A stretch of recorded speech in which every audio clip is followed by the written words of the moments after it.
سلام، من بیتا مهدویه هستم، بیزینس کوچ و لایف کوچ.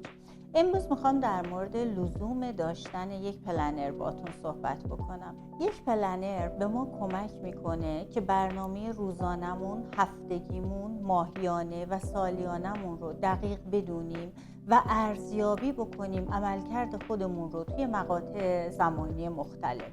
ببینیم که کجاها عملکرد مثبتی داشتیم، کجاها نقطه قابل بهبود داشتیم و باید روی اون کار بکنیم و چقدر به اهدافمون رسیدیم. حتی شرایط روحی خودمون رو هم بهمون نشون میده. وقتی که ما یک پلنر داشته باشیم، فرصت از دست دادن زمان رو نخواهیم داشت. وقتی که ما میدونیم از چه ساعت تا چه ساعتی چه کاری رو باید انجام بدیم، نمیتونیم وبگردی بکنیم یا پای تلویزیون و شبکه‌های اجتماعی بمونیم. بنابراین میریم سر نحوه تنظیم پلنر. برای تنظیم یک پلنر خوب به یک دفتر ساده و یا پلنر آماده که از نوشت افزاری ها میتونین تهیه کنین نیاز داریم. به علاوه چند تا خودکار رنگی یا مداد رنگی. ببینیم یک پلنر رو چطور باید تنظیم بکنیم. صفحه به صفحه با هم پیش میریم تا ببینیم. خب اول که مشخصات فردیمون رو مینویسیم، نگاه اجمالی به سال رو داریم، بعد تاریخ تولدها و روزهای مهم. مثلا اگر که تولد افراد مهم رو میخواید یادداشت بکنید یادداشت میکنید. اگر که صاحب کسب و کار هستین، روز تأسیس، ماه تأسیس، تاریخ تأسیسش رو میخواین بنویسیم، براش کاری بکنید، یا برای اعیاد مختلف میخواین اقدامی بکنید رو حتما توی این قسمت یادداشت کنید. بعد میرسیم به لیست فیلم های آموزنده‌ای که باید ببینید و به کسب و کار یا رشد فردیتون کمک میکنه رو اینجا اضافه میکنید. لیست کتاب هایی که باید حتما بخونید رو اینجا اضافه میکنید. لیست آرزوها دوستان با هدف یک فرقی داره. هدف باید ریز باشه، تاریخ داشته باشه، کارهایی که باید براش انجام بدین، اقدامات داشته باشه. ولی آرزو فقط یک چیز کلیه، چیزی که میخواین در طول زندگیتون بهش برسین. برای آرزوهاتون محدودیت قائل نشین. آرزوها رو مینویسیم. بعد توی اهداف سالیانه به 6 تا از موارد توی این پلنری که من استفاده میکنم اشاره کرده، مثل مایندست، سبک زندگی، هلت یا سلامت، معنویت، ثروت، روابط، توسعه فردی.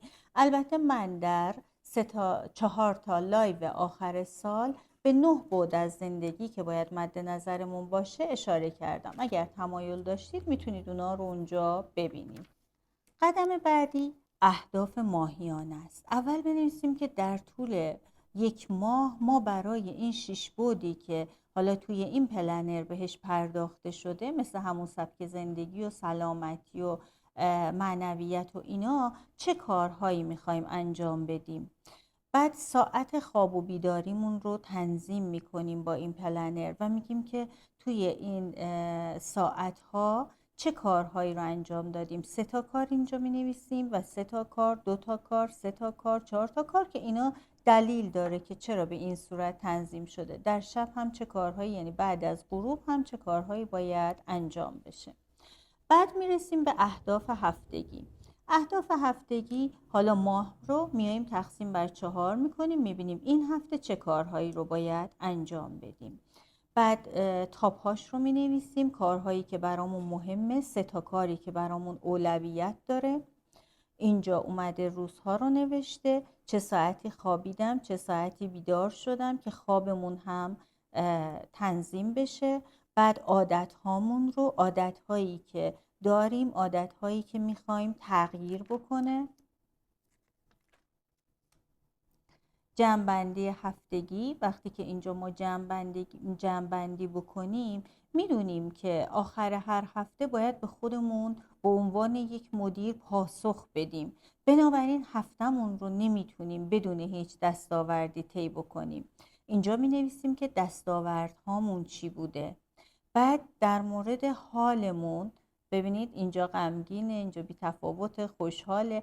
ببینیم که روزهای هفته به چه صورتی بودیم. نمودارش رو میکشیم. وقتی که اینقدر ما تعمق بکنیم میفهمیم چه روزهایی و به چه دلیلی حالمون بد بوده. اینجا مینویسیم چه چیزی حالمون رو بد کرده، اونو کمش میکنیم تکرارش رو در هفته های دیگه. چه چیزی خوشحال ترمون کرده اونم مینویسیم تا تکرارش بکنیم.